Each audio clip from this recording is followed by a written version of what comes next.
안녕하세요. 저는 서울에 살고 있는 30대 이혼 여성입니다. 얼마 전 심장이 벌렁거릴 만큼 큰일을 겪었는데요. 혼자 묻어두기엔 악몽 같은 그 기억들이 너무 오래 갈 것 같아서 사연으로 올려볼까 해요. 그래도 누군가가 제 이야기를 들어줬다고 생각하면 심적으로 좀 편하지 않을까 싶어서 내린 결정이에요. 분명 제가 며칠 전까지 겪었던 일임에도 믿기지 않은 그날에 대해 지금부터 들려드리도록 하겠습니다.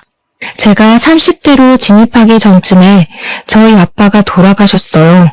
어릴 때 부모님이 먼저 가시는 것도 너무 속상하겠지만 성인이 되고 난 후 부모님을 보내는 건 그만큼 제 감수성도 같이 성장을 해서 그런가 더없이 슬프더라고요. 사람에게 무너진다는 표현을 쓸 수 있는 상황이 바로 그럴 때가 아닌가 싶었을 만큼 힘들었어요. 저도 저지만 엄마도 진짜 많이 힘들어했거든요. 어느 인터넷 기사에서 본 적이 있는데 사별을 했을 때 우울함을 더 잘 느끼는 쪽이 여성 쪽이라는 연구 결과가 있더라고요. 아무튼 아빠의 사망 소식은 저희 가족한테 가장 충격적인 인생 고비였습니다. 그런데 아무리 슬퍼도 세상은 돌아가잖아요. 저도 억지로 마음을 정리하고 사회로 돌아가야 하지 않습니까? 황망한 마음을 잊지 못한 채 직장 동료들에게 불편한 눈치만 주면서 억지로 일을 다녔는데요. 그때 제 곁에서 저의 처지를 부담스러워하지 않고 많이 위로해준 직장 동료가 있었어요. 그 사람이 바로 저의 남편이 된 사람이었습니다. 남들이 제 기분 걱정해서 저를 한참 조심스러워할 때 남편만이 제게 적극적으로 접근해줬어요. 귀찮게 쓸데없이 말을 걸었고 점심시간을 자꾸 챙겨줬으며 집에 가서 엄마랑 같이 먹으라고 일부러 맛집에 데려가 포장도 해줬죠. 처음엔 그런 남편을 제가 부담스러워했습니다. 아직 아빠를 제대로 보내지 못했던 터라 그저 웃고 싶지 않았어요. 그런데 남편은 자꾸만 저를 웃게 만들었어요. 어떤 마음으로 그러는지 알아서 충분히 고맙지만 싫더라고요. 솔직히 저희가 아빠 돌아가시기 전엔 그렇게 만남이 잦던 사이가 아니었거든요. 괜히 남편 마음에 부담을 주는 것 같기도 해서 그것 또한 제가 불편해지더라고요. 그래서 하루는 남편에게 직접 얘기를 했어요. 정말 고마운데요. 앞으로는 안 챙겨주셔도 괜찮아요. 자꾸 이러시면 제가 더 불편하고 마음만 무거워져서 힘들어요. 솔직히 남편의 위로가 힘들다는 건 거짓말이었습니다. 저를 그만큼 위로해주려는 사람이 있다는 게 고마워서 불편했을 뿐 딱 그거였지 당연히 좋았어요. 정서적으로 의지도 많이 되었고 은연중에 도움을 받았다더라고요. 아무래도 저도 모르게 위로가 좀 많이 되었던 것 같았어요. 게다가 남편이 어디 저만 챙겼나요? 생전 본 적도 없는 우리 엄마까지 챙겼다니까요.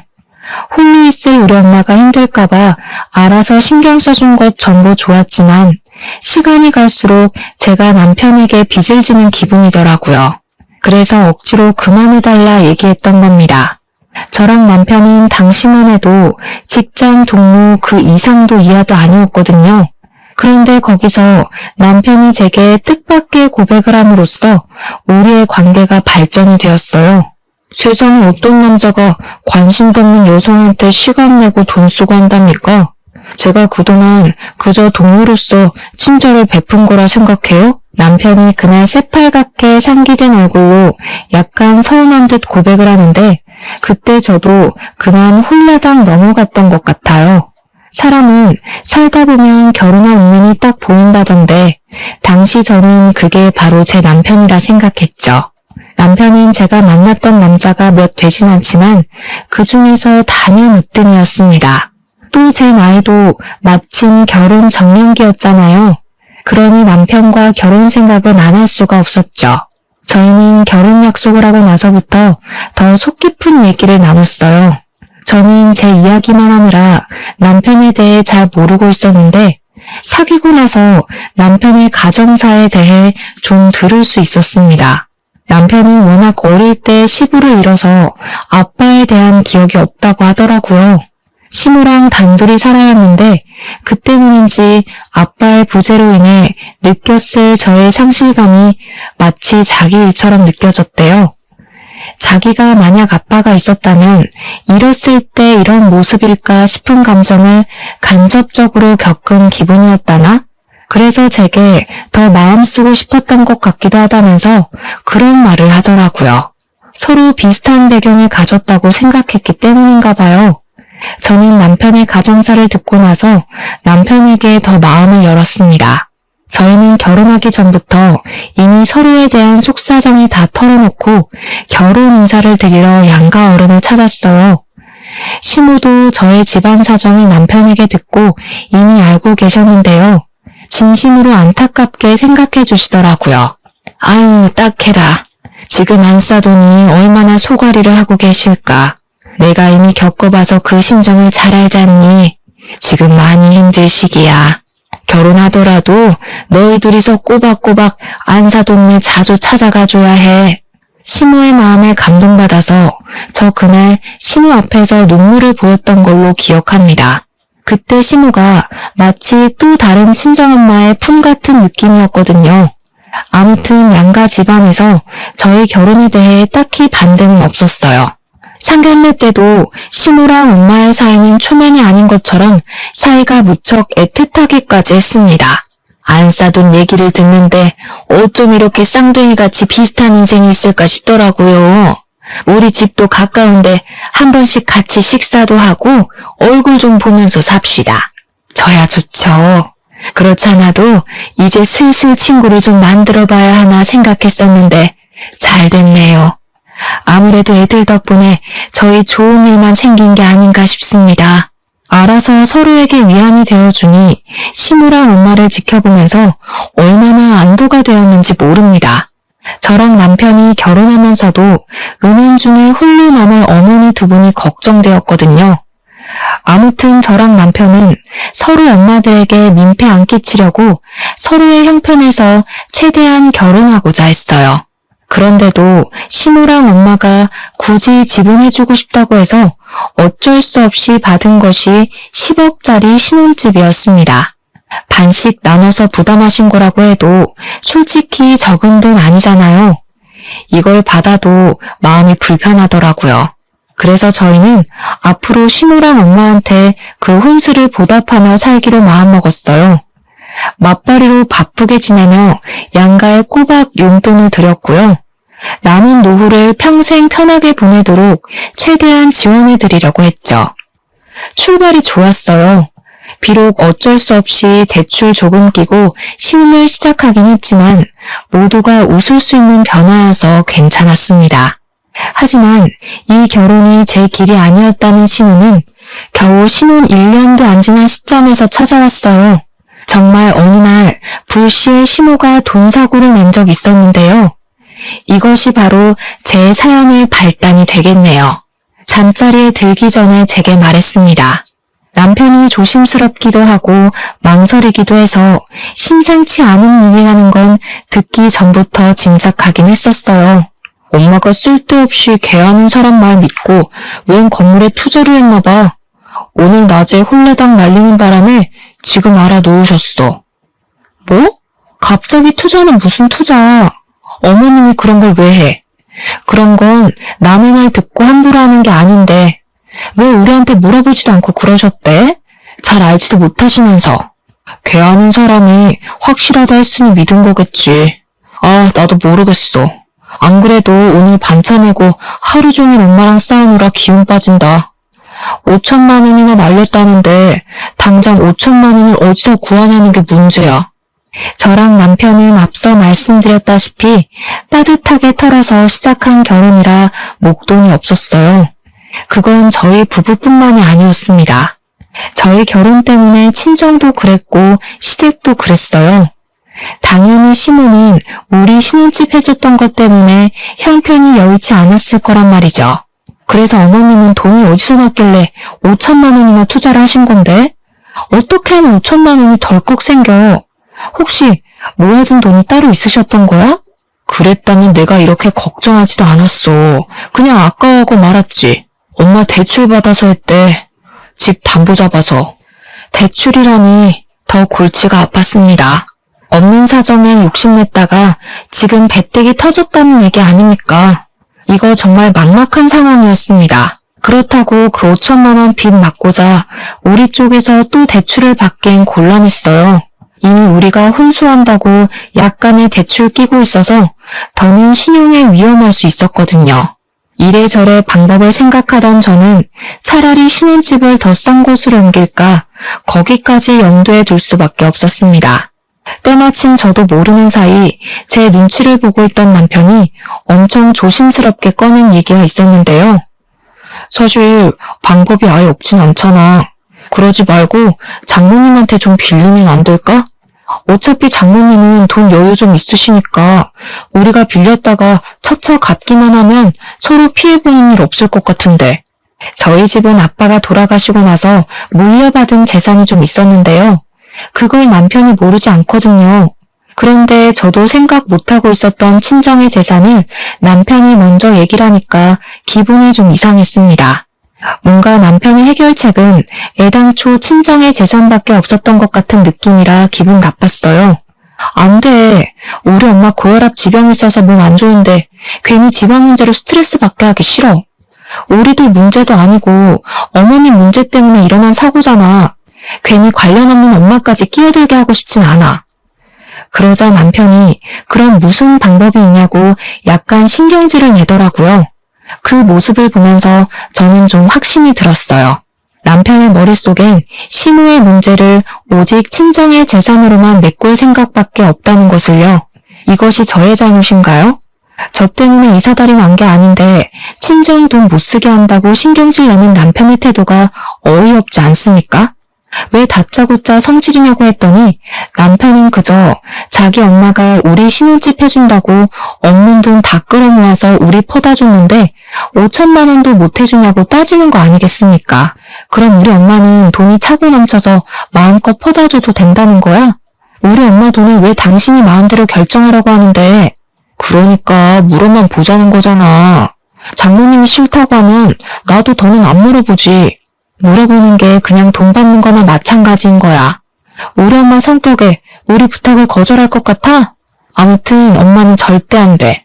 솔직히 어머님이 친 사고를 왜 우리 엄마 돈으로 해결해야 되는지 이해를 못하겠어. 저도 결국 짜증으로 받아치고 말았어요. 그러니 남편이 끝내 저한테 토라져 버리더군요. 그날 이후 아침도 안 먹고 출근했고 저한테 말도 안 걸었습니다. 왜 이렇게 초등학생같이 구는 건지 저도 받아주기 피곤하여 그저 무시해버렸네요. 그러나 무작정 남편의 말을 거절했을 뿐 제게 좋은 수가 있었던 게 아니라서 여전히 근심거리였습니다. 그렇잖아도 심란한데 어느 순간부터 시모까지 전화와서 저한테 하소연하기 시작했어요. 내가 정신이 나갔지. 좀 더 잘 살아보려고 욕심을 부렸던 게 그만 이렇게 됐네. 늙은 내가 무식하기만 하지 뭘 한다고 그랬을까. 내가 그냥 빨리 죽어버렸어야 했어. 괜히 너희들 사는데 발목이나 잡았네. 시모는 거의 매일 전화를 해서 죽는 소리를 했는데요. 갈수록 자책의 강도도 심해졌어요. 언제는 수화기에 대고 울기까지 하던데 이대로 가다가 정말 혼자서 무슨 일이라도 저지를 수 있을 것 같더라고요. 매번 죽고 싶다, 죽어야겠다 하는데 제가 그런 생각이 안 들겠습니까? 근데요, 시모가 걱정이 되긴 했지만 한편으론 약간 짜증도 났어요. 시모가 남편도 아닌 제게 더 많이 전화를 하는 게 아무래도 시모 또한 저희 친정에 손 벌리고 싶어서 이러는 건가 싶었거든요. 물론 이건 엄연히 제 추측이라서 시모한테 대놓고 티를 내진 않았습니다. 그러나 깨름칙한 마음이 계속 남아있었어도 남편과 시모 또한 저의 가족이잖아요. 그들의 곤란한 사정은 곧 제 사정과도 같으니 계속 모른 채 하는 것도 한계가 있었습니다. 결국엔 엄마한테 부탁하는 방법뿐인 거다 생각하던 찰나 어느 날 갑자기 남편이 밝은 얼굴로 귀가하는 걸 보았어요. 눈에 띄게 달라진 안색에 물어보지 않을 수가 없었는데요. 맨날 제가 묻는 말을 씹기 바쁘더니 이번에 좋은 일 있냐고 묻는 물음에는 시모의 돈 문제를 잘 해결했다면서 대답해 주더라고요. 정말? 안 그래도 그 얘기 때문에 당신이랑 다시 한번 얘기해 보려고 했는데 어떻게 해결했어? 혹시 사치라던가 담보라던가 나쁜 방법 쓴 거 아니지? 네가 두 눈 뜨고 지켜보는데 그런 걸 내가 몰래 할 수 있을 리가 있었겠냐? 아무튼 더 이상 엄마 돈에 대해선 신경 안 써도 돼. 동창 친구한테 차용 좀 써주고 빌렸거든. 사업 성공한 동창이 마침 있어서. 뭐? 그 친구한텐 또 언제 갚을 줄 알고. 그 친구랑은 신용 확실한 관계 맞아? 무슨 동창인데? 나도 아는 사람인 거야? 그만 좀 캐물어. 어차피 당신 모르는 사람이고 이미 다 끝난 얘기야. 급한 불 먼저 끄는 게 중요하니까 어쩔 수 없잖아. 두 손 놓고 있다가 손가락만 빨 거야? 남편의 말도 물론 일리가 있었습니다. 그런데 묘하게 남편이 더는 제가 질문하지 못하도록 입을 막으려는 것 같은 태도를 보이는 것 같더라고요. 제가 조금만 더 깊게 물으면 그만 대답을 피하려고만 했습니다. 그러다가 나중엔 자기 못 믿어서 그러는 거냐고 약간 신경질을 내기도 했죠. 괜히 싸움으로 번질까봐 저도 그만하고 말았어요. 일단은 남편 말대로 급한 불은 끌 수 있었습니다. 그 이후로 시모도 더 이상 죽는 소리를 안 했고 시간 지날수록 남편과도 관계가 원만해졌거든요. 오히려 돈 문제가 터지기 전보다 더 좋은 사이가 된 것 같기도 했습니다. 어쨌든 숨통이 트여서 좋았어요. 그동안 저도 시모랑 남편이 주는 은근한 스트레스 때문에 일상생활이 힘들었거든요. 남편이 친구한테 돈을 빌렸다는 것이 마음에 걸렸으나 그래도 확실히 기분은 편했습니다. 그래서 한동안 신경 못 써줬던 친정엄마를 들여다볼 여유도 생겼어요. 괜히 엄마한테 불똥 튈까봐 돈 문제로 예민할 땐 엄마를 잘 만나지 않았거든요. 남편도 저보고 쉬는 날에 친정 가서 마음 편히 쉬고 와도 된다고 배려해줬어요. 제가 제 실수도 아닌 일에 마음 고생한 걸 이해해주면서 미안했다고도 하더라고요. 그래서 이미 저는 그 사과를 달게 받았는데도 남편이 주는 배려를 충분히 즐겼어요. 그때부터 저는 거의 주말마다 친정을 가기 시작했습니다. 남편은 한 번씩 저를 따라왔지 그 차용증 써준 친구와 만남을 유지해야 된다는 이유로 바빠서 주말엔 거의 외출을 하였어요. 삐걱거리던 부부관계도 시모 돈 문제도 생각보다 수월하게 지나가는 것 같아서 다행이었는데요. 한 가지 제 마음에 걸리는 것이 있었어요. 그건 의외로 저희 친정엄마였죠. 이전보다 친정엄마와 같이 시간 보내는 날이 많아졌음에도 불구하고 친정엄마는 어딘가 모르게 불안해 보였어요. 어느 날은 엄마가 저한테 뜬금없이 남편과의 관계를 묻더라고요. 요즘 박서방이랑은 문제없이 잘 지내고 있는 거지? 너한테 무리한 요구하는 거 없고? 무리한 요구? 그런 게 있을 리가 있나? 당연히 괜찮지. 오히려 남편이 잘해줘. 갑자기 그런 걸 왜 묻는데? 그래? 아니다. 잘 지내는 거면 됐어. 엄마는 우리 딸이 엄마 없는 세상에서도 쭉 행복했으면 좋겠거든. 그러려면 박서방 역할이 중요하니깐. 엄마는 나이 드니까 별 생각이 다 든다면서 신경 쓰지 말라고 했으나 확실히 그간 제가 봐왔던 엄마의 모습과 달라서 걱정을 안 할 수가 없었습니다. 그렇게 시간이 더 지날수록 엄마는 이유 없이 안색이 안 좋아져 갔어요. 근데 저는 그게 단순히 건강 문제인 줄 알았습니다. 엄마에게 더 좋은 걸 먹이고 병원에 잘 데려가기만 했죠. 그럼에도 엄마에게서 별다른 차도가 없어 보여 혹시 심리적 문제인가 싶었어요.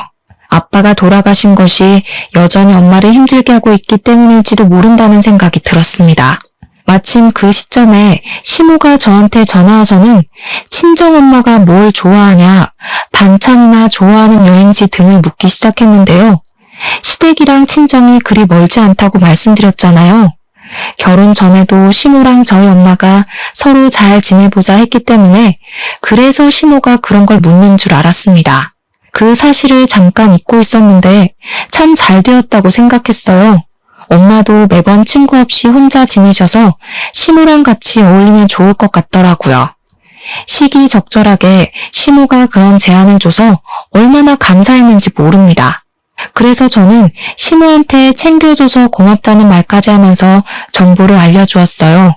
엄마랑 시모는 따로 제게 연락하는 것 없이 알아서 왕래를 하며 지내는 것 같았습니다. 그리고 어느 날이었죠. 시모가 엄마랑 나들이 가고 싶다고 친히 도시락까지 준비해 친정 간 적 있었어요. 도시락 재료 사는 건 제가 도와드렸고 나들이 떠나기 전날은 시모랑 담소를 나누며 재료 손질도 같이 했었습니다. 두 분이서 나들이 가기로 한 당일 저는 엄마한테 연락해서 조심히 다녀오라고 인사를 했어요. 엄마의 목소리가 그렇게 썩 좋은 건 아니었지만 그래도 저랑 시모가 같이 노력하고 있으니 차근차근 좋아질 것이라 믿어 의심치 않았습니다. 그런데 당황스럽게도 그날 하루 종일 엄마와 연락이 두절되었어요. 저희 엄마는 새벽에도 제 전화면 거두절미하고 무조건 받는 사람이거든요. 근데 잘 시간도 아닌 저녁에 연락 두절인 게 너무 이상하더라고요. 시모도 나들이 다녀왔다는 연락 한 통이 없었는데 시모까지 연락 안 되다가 겨우 저녁에 연락이 닿았거든요. 어머님, 혹시 집에 몇 시쯤 들어가셨어요? 저희 엄마가 연락이 안 돼서 그러는데 나들이 헤어지고 바로 집에 가신 거 맞죠?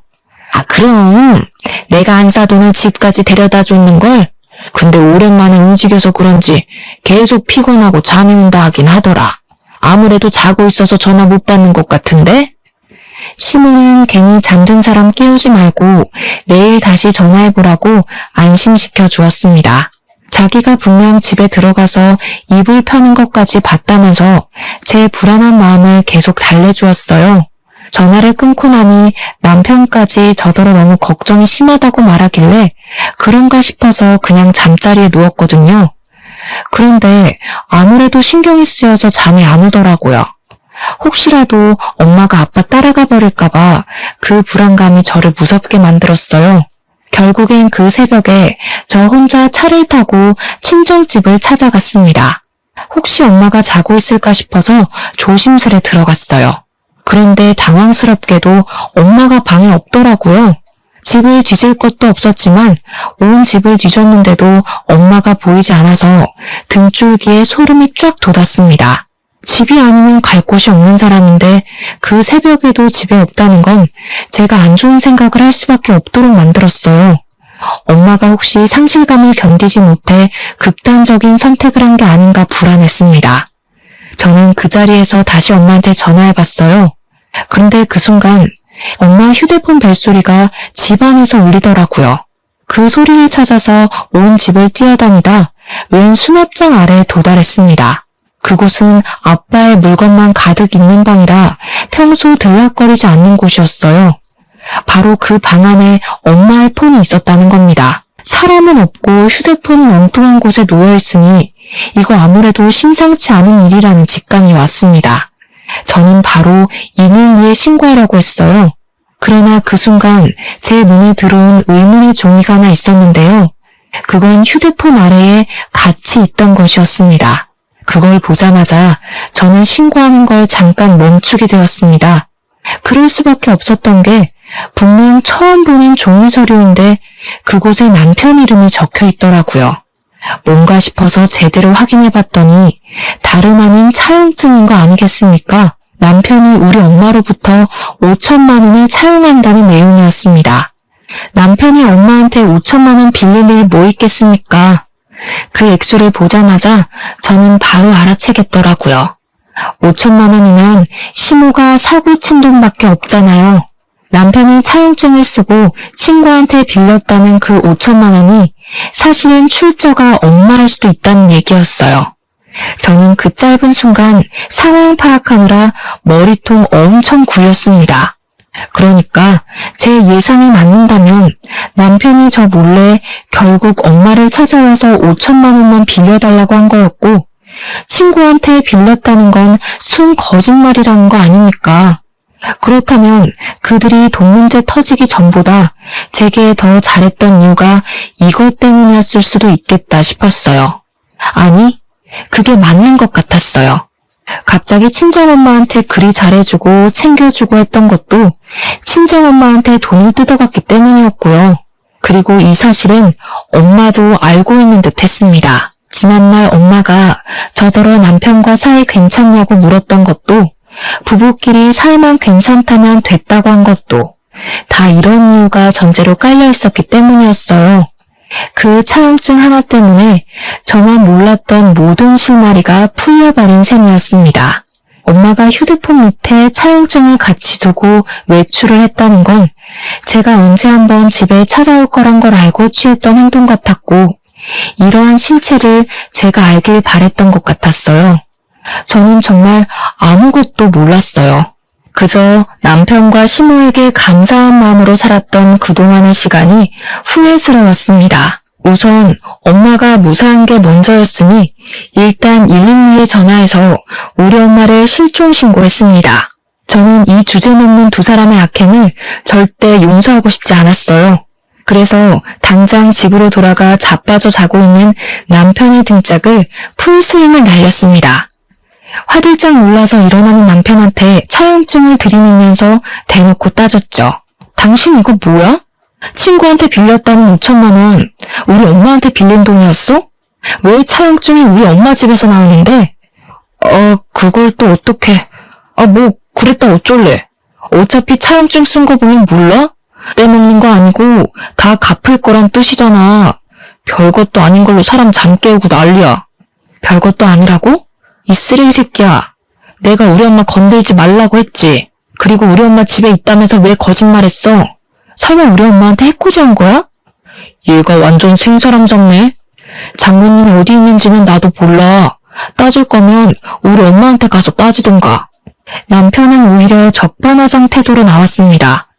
그리고 자기만 아니면 상관없는 건지 그저 친정엄마 행방은 시모가 알 거라고 쐐기를 박아주더군요. 분명 두 사람은 저한테 친정엄마가 일찍 잠들었다고 했단 말이죠. 근데 이제 와서 말을 바꾸는 게 정말 어이없더라고요. 만약 어머님이 우리 엄마한테 무슨 짓 한 거면 나 그냥 안 넘어가. 가족이고 뭐고 법적으로 문제되는 거 있으면 다 고소할 거야. 저는 그대로 집을 나와서 친정으로 돌아갔습니다. 경찰한테서 엄마의 소식이 오기를 밤새 기다렸어요. 이 문제는 당연히 다음날 남편을 통해서 시모 귀에도 들어갔는데요. 뻔뻔하게도 시모가 저한테 전화를 하더라고요. 얼굴 보고 얘기하자길래 일단 시모 집을 찾아갔습니다. 어머님은 우리 엄마 어디 계신지 알고 있죠? 저희 엄마 어디 한 군데라도 잘못되면 어머님 가만 안 둘 거예요. 시모 집에 가자마자 인사도 안 하고 소리를 질렀더니 시모가 당황하더라고요. 항상 시모한테는 좋은 모습만 보였던 저라서 이렇게 불안감으로 예민해진 제가 많이 낯설었을 거예요. 그러나 어디 시모만 저를 낯설어 했겠습니까? 저 또한 시모가 그렇게 무서운 짓을 할 수 있는 사람인 줄 까맣게 몰랐습니다. 시모는 제 협박에도 겨우 눈 하나만 깜빡했을 뿐이었어요. 오히려 더 대범하게 나왔는데요. 이왕 들킨 김에 더 이상 연기할 필요 없겠다면서 본색을 바로 보여주는 거 아니겠습니까? 안사돈 아직도 집에 안 들어왔니? 워낙 외출을 안 하는 사람이니 길을 모르나 보네. 미련하긴. 그보다 우리 아들이 월급쟁이가 적성에 안 맞아서 따로 사업하고 싶단다. 어차피 다 같이 잘 먹고 잘 사는 짓 아니겠어? 그럼 사돈 쪽에서도 힘 좀 보태야 하잖아. 그 얘기한다고 잠깐 자리 좀 가졌던 거지 별다른 짓 한 거 없다. 이미 그것만으로 별다른 짓을 한 거나 마찬가지네요. 사업? 대체 우리 엄마 돈으로 어디까지 생각하고 계셨던 거예요? 이럴 거면 차라리 신혼집으로 5억을 대주지 말지 그랬어요. 그 돈으로 하고 싶은 거 하고 살면 될 것이지 왜 이제 와서 남의 돈을 눈독 들여요. 남의 돈이라니? 네 엄마 그 많은 재산 죽을 때 안고 간다니? 죽으면 다 내 아들 손에도 들어올 돈 아니야. 그럼 내 돈이기도 한 거지. 따지고 보면 다 한 주머니인 거라고. 개소리도 참 신박하게 하시네요. 미친 소리 그만하고 엄마한테서 가져간 돈 당장 내놓으시죠. 저 2번 기회 안 줘요. 말로 곱게 부탁하는 건 이번이 끝입니다. 변호사라도 사게? 아무리 전문가여봤자 이미 인감 찍힌 서류를 어찌 처리하겠어. 날고 기어봤자 네 엄마가 이미 집문서는 우리한테 넘겼다. 여기 도장 보이지? 남편이 사업한다는 소리도 어이가 없는 상황에 시모가 보여주는 집 명의 변경서는 정말 할 말 잃게 만들었습니다. 시모가 가리키는 인간 부분을 보니 진짜 도장이 찍혀 있더라고요. 너 엄마가 아주 딸 일이라면 못하는 게 없으신 분이더구나. 나를 위해서라고 하니까 의심도 안 하고 바로 도장 찍더라고. 참 좋은 엄마를 뒀어. 시모랑 남편은 우리 엄마한테서 5천만 원을 가져간 걸로 모자라 집까지 뜯어갔습니다. 가장 소중한 관계가 될 거라 생각했던 사람들에게 배신을 당하니 정말 머리가 새하얘지더라고요. 아무 말 못하고 있는 그 상황에서 마침 경찰한테 연락이 왔는데요. 달동네 공가에서 엄마가 발견됐다는 연락이었어요. 경찰이 데리고 있다길래 일단 급하게 전화 끊고 시모를 돌아섰습니다. 대신 집을 나가기 전에 한마디를 남겼죠. 두 사람이 저랑 엄마를 가족으로 안 보는 것 같으니까 저도 더 이상 두 사람을 봐줄 필요 없겠네요. 지금까지 그랬던 것처럼 실컷 낄낄거리고 계세요. 도둑놈 새끼들이 가져갈 돈은 한 푼도 없을 거라 조만간 펑펑 울게 될 테니까. 사실 저도 확실히 그들을 도둑놈으로 몰아서 법적 처벌을 요구할 수 있을진 확신하지 못했습니다. 믿을 구석이 어디에도 없었지만 일단은 시모한테 지기 싫어서 겁을 줬던 거예요. 저랑 엄마가 쏘가리 한 것만큼 시모도 심기 불편하길 바랬으니까요. 저는 얼른 엄마가 있다는 경찰서로 달려갔습니다. 다행히도 엄마는 무사했어요. 다시는 엄마를 볼 수 없을까봐 얼마나 무서웠는지 모릅니다. 저는 엄마를 보자마자 제가 알고 있는 모든 사실을 물어봤어요. 시모랑 남편이 내가 알던 사람이 아니란 걸 알아버렸으니까 더 이상 날 위해서 선의의 거짓말을 하지 말아달라고도 했죠. 그제야 저는 제가 몰랐던 부분까지 솔직한 사실을 전부 다 들을 수 있었습니다. 남편이랑 시모는 시모가 돈사고를 일으켰을 때부터 우리 엄마 돈으로 해결할 생각밖에 없었어요. 제가 거절하니 제 뒤에서 몰래 5천만 원을 뜯어낼 생각으로 따로 계획 중이었던 겁니다. 그래도 중간중간 저를 설득했으나 도통 안 넘어오니까 자기네들끼리 따로 찾아간 것 같더라고요. 동정심이 약한 우리 엄마를 알고서 두 사람이 그렇게 작전을 펼쳤다고 했습니다. 엄마는 굳이 차용증을 쓰지 않고도 5천만 원을 빌려줄 생각이었대요. 근데 남편이 엄마에게 신뢰를 사기 위해서 써줬나 봐요. 그리고 그건 바로 또 돈을 빌리기 위한 밑밥이었던 거죠. 두 번째부터는 남편이랑 시모가 갖은 핑계를 대며 10만 원에서 20만 원씩 야금야금 빌려달라 했다고 하더라고요. 그들은 엄마한테 돈을 뜯어갈 때마다 제 핑계를 댔다고 했는데 제가 사고쳐서 돈 나갈 일 생겼다는 거짓말을 했대요. 엄마는 제 일이니까 제가 엄마한테 미안해서 말 못하고 있는 줄 알았답니다. 그래서 그들이 달라는 대로 돈을 뜯긴 것 같았어요. 미안해 엄마, 내가 더 빨리 알아차렸어야 하는데 한 입을 덮고 살면서도 몰랐어. 나는 엄마한테 최대한 돈 얘기 안 하려고 했거든. 그들 욕심은 부끄러운 줄도 모르고 날로 커져갔는데요. 가장 최근에 문제가 된 것이 바로 나들이 사건이었던 거예요.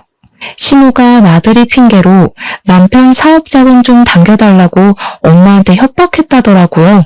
분명 허술한 말장난으로 엄마를 꿰어낸 것일 텐데 엄마는 의심 한 번 안 하고 시모한테 그리 큰 돈을 그냥 넘겼답니다.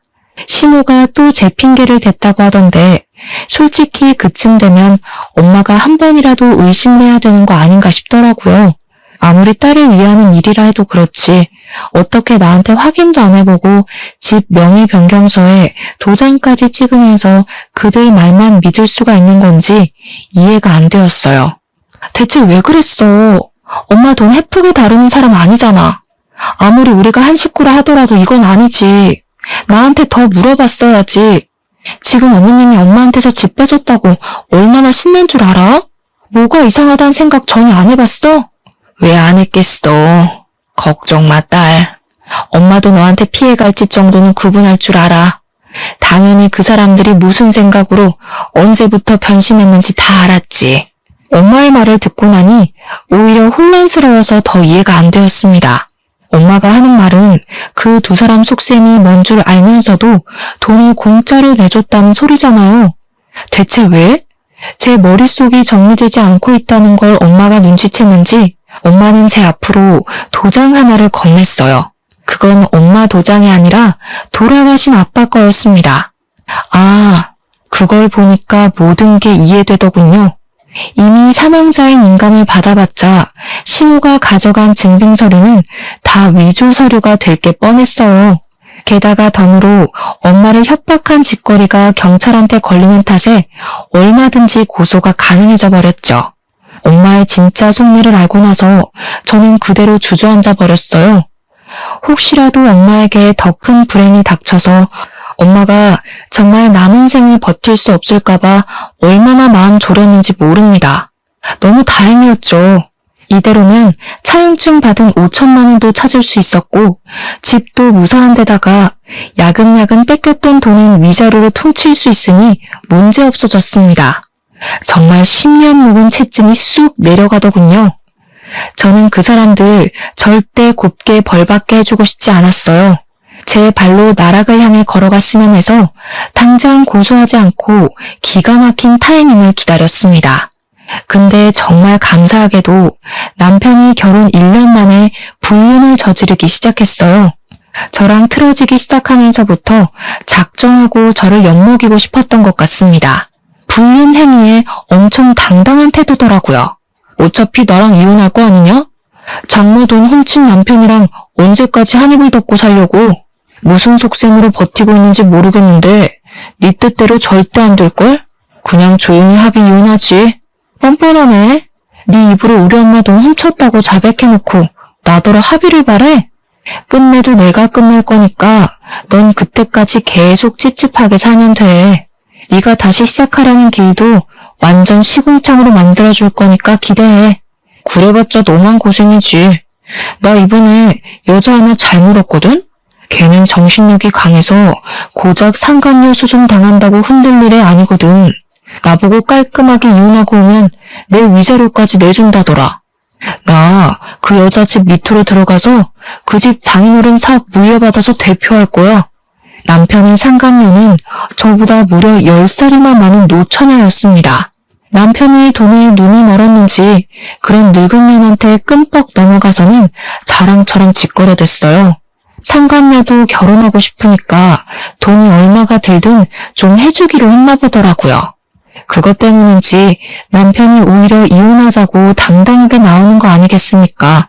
기가 막혔어요. 사실 이혼하기에 시기가 아주 적절하긴 했습니다. 불륜 소송할 때 다른 고소장도 같이 제출하면 남편이랑 신우가 타격을 강하게 입을 거란 말이죠. 대신 남편이 이혼을 원하고 있는 태도는 좀 마음에 안 들었어요. 하지만 이대로 더 가다간 저까지 괴로운 진흙탕 싸움이 될 것 같아서 그만 끝내기로 했습니다. 저는 그동안 참아왔던 모든 감정을 담아서 이혼 소송을 시작했어요. 당연히 상간녀 소송과 정신적 손해배상도 청구했고요.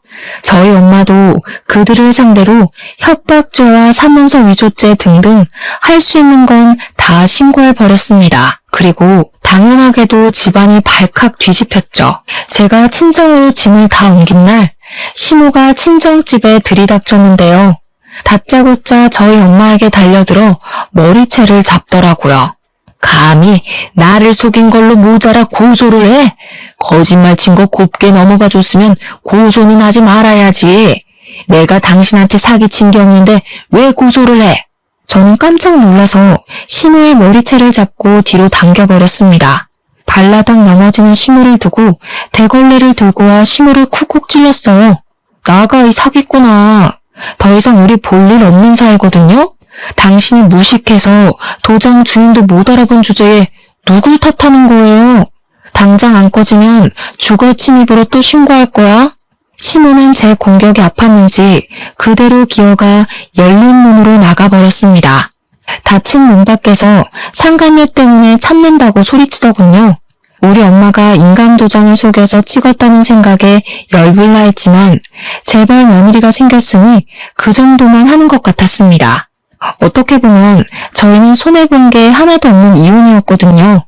그런데 저 뻔뻔한 인간들 때문에 감정적인 부분에서 너무 많은 상처를 입었다 보니까 왠지 모르게 패배한 기분이랄까? 아무튼 마음이 찝찝했습니다. 남편이랑 시모가 처절함을 느끼길 바랬는데 그것까진 이뤄내지 못해서 억울함도 없지 않아 있었어요. 그렇게 제 곁을 벗어난 전 남편은 오히려 저를 시원하게 털어냈다며 신이 나서 떠나갔는데요. 보란듯이 약오르게 잘 살 줄 알았거든요. 그런데 이혼하고 반개월쯤 지났나? 시모한테서 전화가 온 겁니다. 생각 없이 받았더니 충격적인 소식을 듣게 됐지 뭡니까? 갑자기 전화해서 이런 부탁하는 게 참 면목 없다는 거 안다. 그런데도 내가 너 말고는 어디 말할 데가 없어서 염치불고하고 전화했어. 제발 우리 아들 좀 살려다오. 시몬의 목소리를 벌벌 떨면서 제게 애걸하였습니다. 전 남편이 교통사고로 전신불구가 됐다는 충격적인 소식을 전하면서 말이죠. 대체 어떻게 된 건가 했더니 전 남편은 저와 이혼하자마자 원했던 3대로 절차를 밟고 있었대요. 상간녀가 이혼 축하 선물로 사준 차가 한 대 있었는데 허풍이 심하게 들어서 그 차를 타고 분수에 맞지 않은 짓을 하고 다니다가 음주사고를 내고 말았다네요. 결국 전 남편은 무고한 생명 하나를 잃게 만들고 자기는 장애를 얻었다고 합니다. 근데 중요한 건 여기서부터였어요. 이미지가 워낙 중요했던 사업가인 상간녀 집안에서 전 남편의 사고 소식을 접하자마자 쓸모없게 됐다며 바로 손절을 해버렸다는 겁니다. 원래도 상간녀만이 전 남편을 좋아했지 상간녀 집에서는 전 남편을 탐탁지 않아 했대요.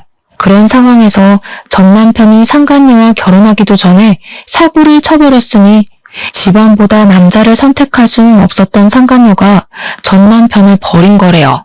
그 바람에 시모가 평생 전 남편을 뒤치다꺼리해야 할 팔자가 되었다고 합니다. 그래서 저보고 어쩌라는 건지 시모가 원하는 대답을 주지 않고 끊어버렸더니 그 뒤로 시모가 우리 친정까지 찾아오더라고요. 주말 아침부터 오랜만에 짜증나는 사람을 보게 돼서 감정이 주체가 안 되더라고요. 시모가 자꾸 저한테 돈 좀 빌려달라고 하는데 그걸 제가 왜 빌려줘야 하나요? 옛날 정 같은 타령도 하더라고요. 도대체 저런 사람들은 정을 준 적도 없으면서 왜 아쉬울 때만 정을 찾는지 모르겠어요.